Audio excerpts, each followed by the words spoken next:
नमस्कार दोस्तों, मैं आचार्य के.एस. शास्त्री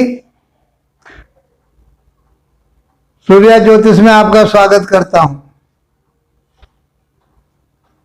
मित्रों, अस्वस्थता के कारण मैं आप लोगों से कुछ दिन से वीडियो नहीं दे पाया आपके लिए। अब मेरे स्वास्थ्य में कुछ लाभ हुआ है तो मैंने आपकी जिज्ञासाओं को ध्यान में रखते हुए राहु के सीरियल को शुरू किया है।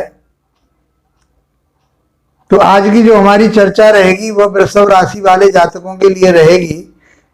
ये वृषभ राशि के जातक अब तक जो परेशानियों में चल रहे थे, क्योंकि उनके राशि के अनुसार 12वें भाव में गोचर कर रहे थे राहुदेव, तो 12वें भाव में आपके लिए उन्होंने स्ट्रगलें दी। कोर्ट कचहरी, मुकदमा, थाना, दरबार, हॉस्पिटल, ये सब कुछ दिखाए, आपको बहुत परेशानी अड़चनों में डाला। और आपके शत्रु वगैरह, जो शत्रु और ऋण वगैरह, ये आपके लिए बहुत ज्यादा प्रभावित करते रहे। आप उनसे बहुत ज्यादा दुखी रहे।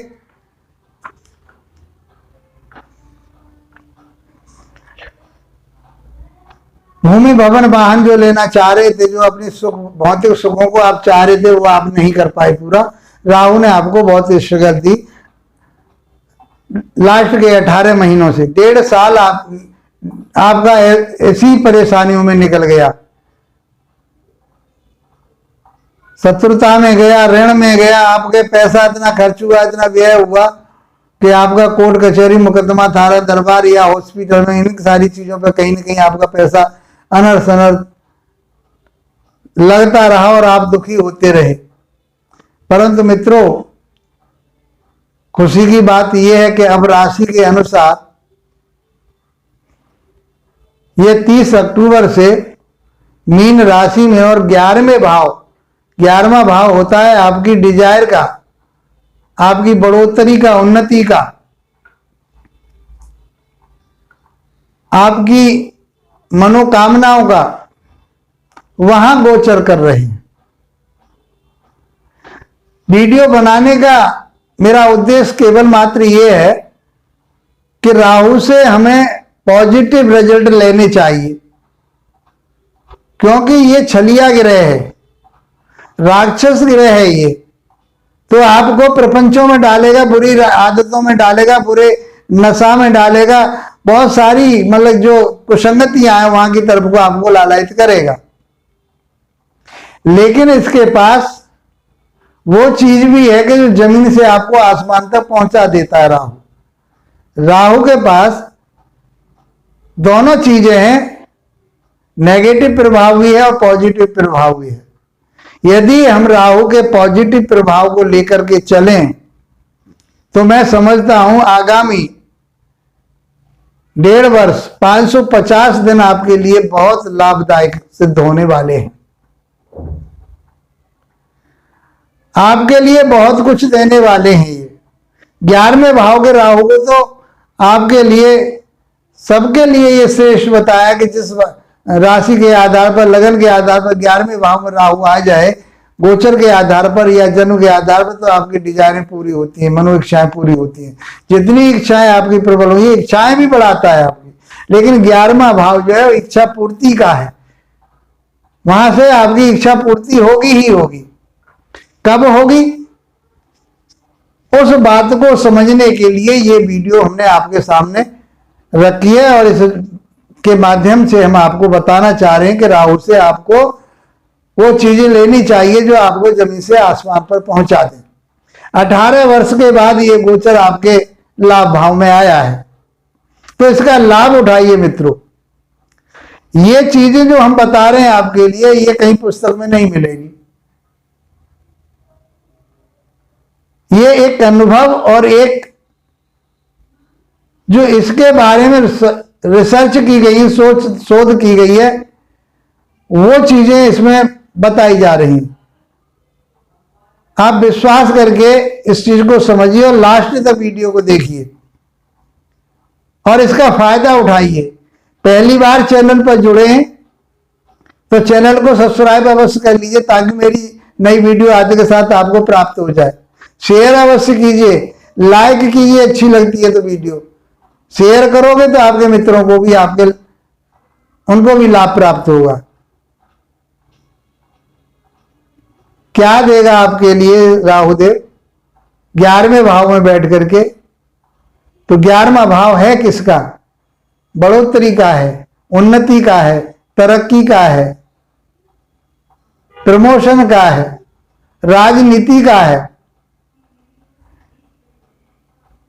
आपकी मन की इच्छाओं को पूरा करने का है।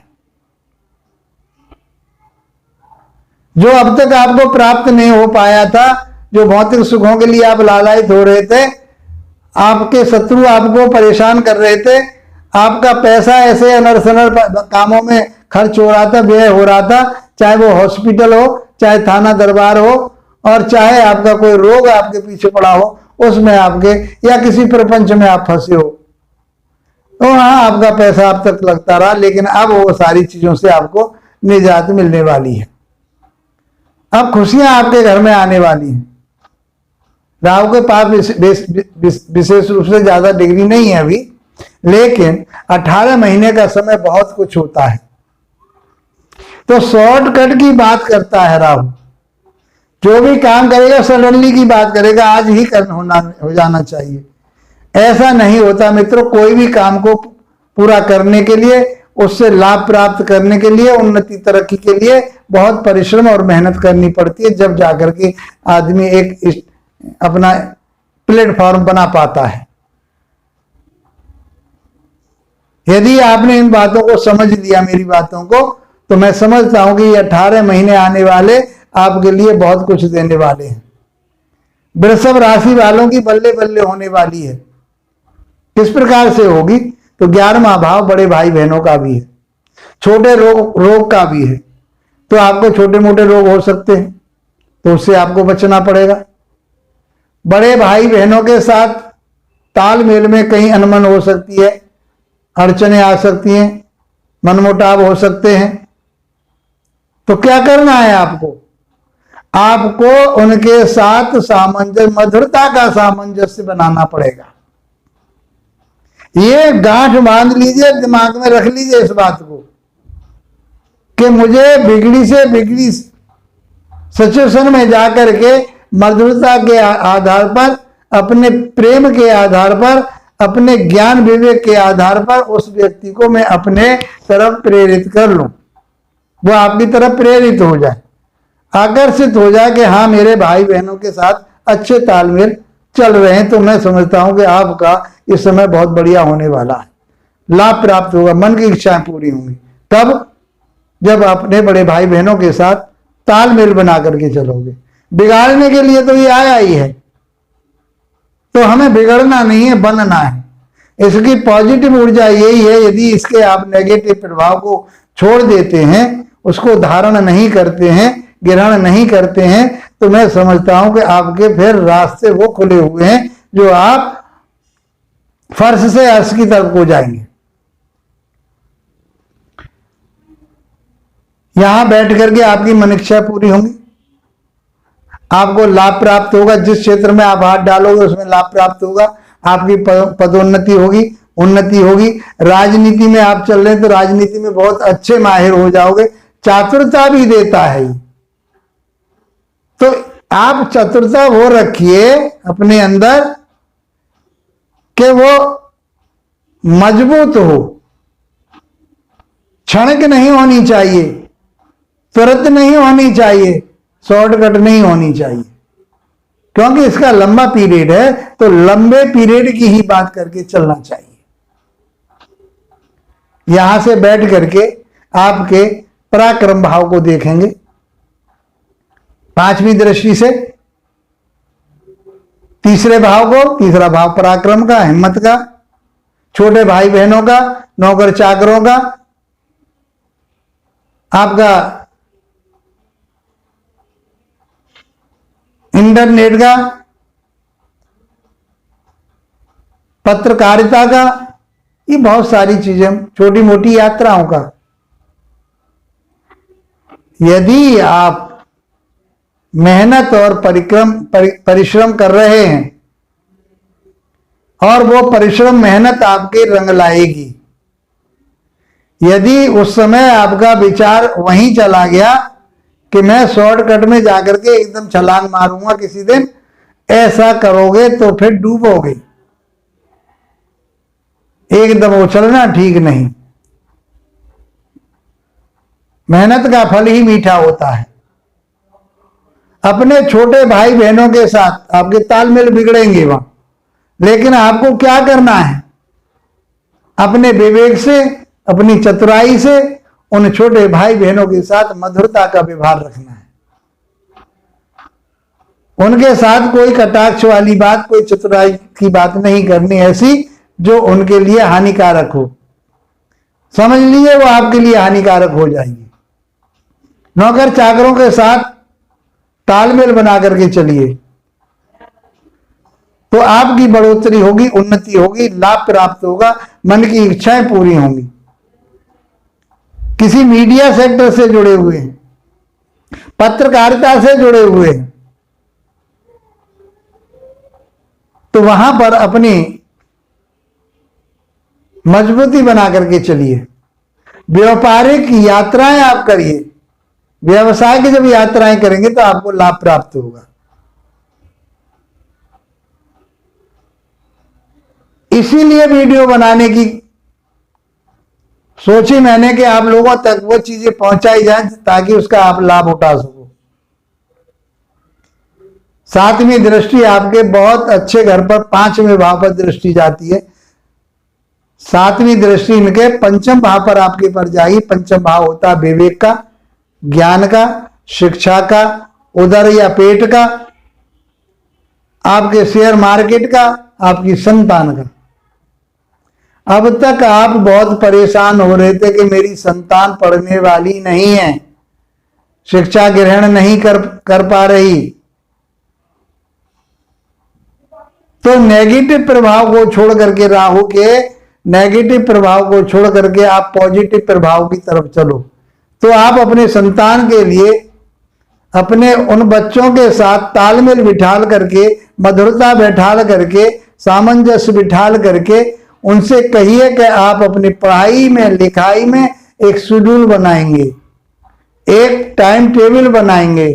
यदि आप टाइम टेबल के आधार पर पढ़ते हो कि आज मुझे मैथ पढ़ना है, आज मुझे इकोनॉमिक्स पढ़नी है, आज मुझे इंग्लिश पढ़नी है, आज मुझे साइंस पढ़नी है, तो मैं समझता हूं कि वो शेड्यूल आपके लिए लाभप्रद होगा। क्षणे रुष्टा क्षणे तुष्टा वाली बात आपको नहीं करनी कि 1 घंटा पढ़ लिया, आधा घंटा पढ़ लिया, छोड़ दिया, फिर मैथ निकाल लिया, मैथ में देखा इसमें मन नहीं लगा, फिर ज्योग्राफी नहीं। ये काम नहीं चलेगा, क्योंकि ये आपको भ्रमित करेगा ही करेगा। तो करेगा तो हमें अपनी क्या सोच लानी है, अपना ज्ञान विवेक कहाँ लगाना है कि हमें इस चीज की तरफ को नहीं जाना। ब्रह्म मुहूर्त में सुबह उठिए, जो दैनिक चर्या होती है उस दैनिक चर्या को आप करिए और टाइम टेबल के आधार पर आप करिए। तो work Vailoo work, play Vailoo play. तो मैं समझता हूं यदि आपने ये इस चीज को अपना लिया तो मैं आपकी बढ़ोतरी होने में, आपकी शिक्षा को प्राप्त करने में, आपकी नौकरी लगने में, आप जिस कंपटीशन को दे रहे हो उसको पार करने में कोई नहीं रोकने वाला। पेट की बात करें तो आपके पेट के ऊपर इनका प्रभाव जाएगा, तो गैस एसिडिटी वगैरह ये आपके लिए बनाएंगे। हो सकता है क्रमिक रोग आपके लिए हो जाए, हो सकता है आपके लिए कोई फूड पॉइजन हो, इस तरह के कोई संक्रामक रोग होने की संभावना बनेगी। पेट में ऐसी चीजें ना पैदा हो, ऐसा खाना आप ना खाएं ताकि आपका फूड पॉइजन या आपके लिए वो हानिप्रद हो। आपको दारू मीट मथुरा का सेवन नहीं करना यदि आपने इन चीजों की तरफ को रुझान लिया, क्योंकि ये प्रेरित करेगा, इसका भोजन ही ये है। तो मैं समझता हूं आप असफलता की तरफ जा रहे हो, सफलता की तरफ नहीं जा रहे, क्योंकि आपके ऊपर तो उसने कब्जा कर लिया। आपको तो उसे पागल बनाना था, उसने बना दिया आपको, दारू पिलाई, अफीम चस गांजा पिलवा दिया आपको, नशीली चीजों से। तो आपको उन सारी चीजों से बचना पड़ेगा और वो आपको अपनी इच्छा पूर्ति के लिए अपनी मनोवृत्ति को मजबूत करना पड़ेगा। जैसे ही ये प्रभाव आए तो समझ लीजिए कि आपके ऊपर राहु का प्रभाव बढ़ने वाला है और बढ़ता जा रहा है। बचिए उन सारी चीजों से। आप शेयर मार्केट में पैसा लगाना चाह रहे हैं, 5वां भाव शेयर मार्केट का भी है। शेयर मार्केट सुबह से शुरू होती है, शाम तक चलती है। तो उसमें क्या है कि आपने सोचा कि आज ही पैसा मैं लगा ही देता हूं और आज ही करोड़पति और अरबपति बन जाऊंगा। डूब जाओगे। यदि आपने शॉर्टकट रास्ता अपनाया तो डूबोगे। जब इसने अवधि ले रखी है, लंबी अवधि है इसकी, तो आप लंबी अवधि के लिए पैसा अपना इन्वेस्टमेंट कीजिए, धनराशि अपनी इन्वेस्ट कीजिए। आपके पास कितना धन है कितना नहीं, इस बात की कोई यहां बात नहीं की जा रही। आप धनाढ्य हैं तो अच्छा पैसा लगाइए। आपके पास ज्यादा पैसा नहीं है, कम इन्वेस्टमेंट करना चाहते हैं, कम धनराशि लगाना चाहते हैं तो लगाइए, लेकिन लॉन्ग टर्म के लिए लगाइए। आपको पता भी नहीं पड़ेगी कि वो धनराशि मैंने 100 रुपये लगाई थी, आज वो हजारों में कैसे बदलेगी, आपको पता नहीं पड़ेगी। लेकिन लंबे समय के लिए लगाइए। मित्रों, 9वीं दृष्टि राहु की आपके दांपत्य जीवन पर जाएगी। दांपत्य जीवन में कलेश पैदा करेंगे। इनका काम ही कलेश करने का है, कराने का है, विच्छेद करने का काम है इनका। ये विच्छेदात्मक ग्रह कहा गया है, उन चीजों से अलग हटाता है। तो दांपत्य जीवन में आपके में खटास पैदा होगी। आपको क्या करना है कि हमें मधुरता का व्यवहार रखना है। इसीलिए तो बनाई वीडियो कि ये दिमाग में भरी रहे कि मुझे किसी के साथ इस पीरियड में 18 महीने तक मैं किसी के साथ अनुबंध ना करूं, किसी के साथ कोई परेशानी वाली बात ना रखूं, नहीं तो आपका दाम्पत्य जीवन पर बहुत बड़ा कलंक लगने वाला है। एक दूसरे के ऊपर विश्वास करके अपने जीवन को मधुरता के साथ आगे बढ़ाइए, तो मैं समझता हूं कि आपका लाइफ पार्टनर भी खुश रहेगा, आप भी खुश रहोगे।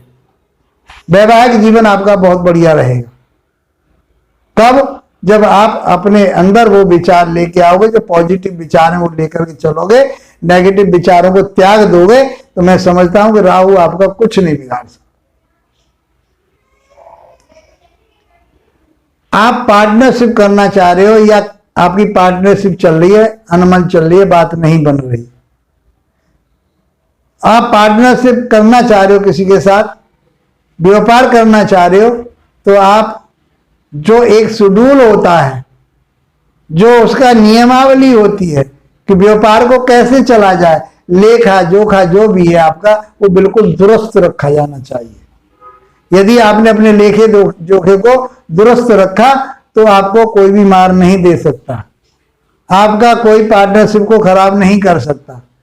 कितना आ रहा है कितना जा रहा है वो आप अपने उसको मैनेज कीजिए। किस तारीख को दिया, किस तारीख को आया, ये सब मैनेज कीजिए। एक शेड्यूल के आधार पर आप उस चीज को लेकर के चलेंगे तो आपकी पार्टनरशिप बहुत आगे बढ़ने वाली है, लाभ प्राप्त होने वाला, व्यापार अच्छा चलने वाला है। ये सारी चीजों को यदि आप देखते हो राहु के कुप्रभाव से बचने के लिए, तो उसके जो कुप्रभाव आपके ऊपर आ रहे हैं उनको आपको छोड़ना पड़ेगा। बड़े भाई बहनों के साथ तालमेल बनाकर के चलना पड़ेगा, मनोवृत्ति पूरी होगी, मन इच्छाएं पूरी होंगी। छोटे भाई बहनों के साथ तालमेल बनाकर के चलना पड़ेगा, नौकर चाकरों के साथ तालमेल बनाकर के चलना पड़ेगा, संतान के साथ तालमेल बनाकर के चलना पड़ेगा, संतान को एक टाइम टेबल के आधार पर शिक्षा ग्रहण करने के लिए चलना पड़ेगा। और दाम्पत्य जीवन के लिए मधुरता का भाव अपने साथ जब रखोगे तो मैं समझता हूं कि आपका ये 18 महीने का गोचर वृषभ राशि वालों के लिए छप्पड़ फाड़ करके देने वाला है, आपको जमीन से आसमान तक पहुंचाने वाला है। इस बात को आप नोट कर लीजिए, जो मैंने आपको बताई है आपको नोट कर लीजिए। आपके लिए कितना फायदा होगा, कितना लाभ होगा, इसके आपको अंदाजा भी नहीं होगा। मित्रों, इन्हीं शुभकामनाओं के साथ आप लोगों का धन्यवाद। नमस्कार।